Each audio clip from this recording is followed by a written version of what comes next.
All people, again, the key word, right, need to be seen and experienced through a more nature-based, holistic lens of a unified spirit, body, emotions, mind expression. And if you see all of these nature-inspired images, there are no straight lines. So here's what happens when we have this laser beam or spotlight focus. We tend to look at the body as parts, a machine. And so when we see and experience other people with that spotlight or laser beam, it's a materialistic lens of having parts, lots of separate parts that work together in a logical, defined way. And then we have a very narrow focus in order to fix said parts or problems or issues.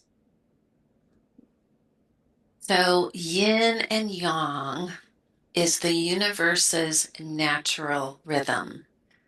And one of my favorite teachers, Dr. Edward Neal, likens this essential movement in the universe to the movement of our breath.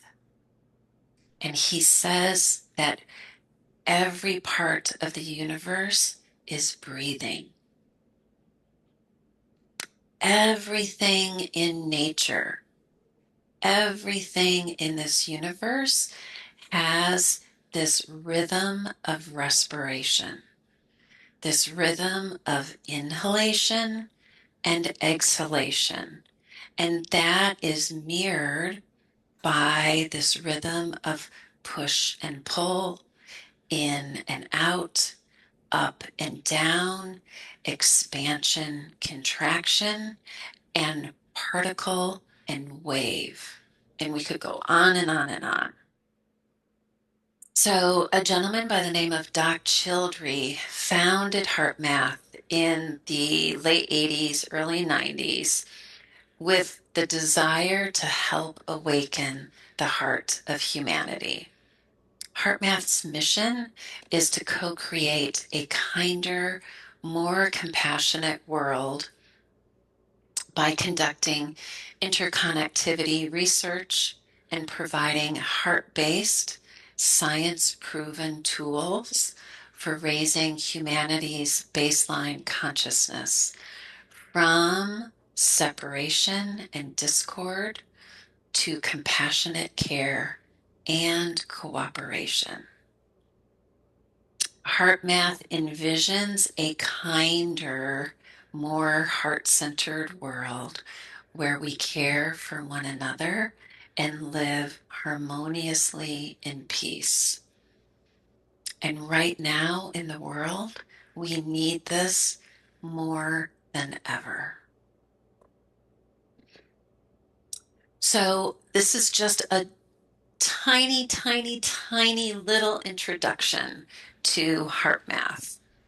And essentially what I want you to see in this diagram is the difference that takes place in your heart when you're in a state of incoherence or chaos on the left, which is reflective of an actual person in this example, a woman who was experiencing a lot of frustration, irritation, impatience, and worry.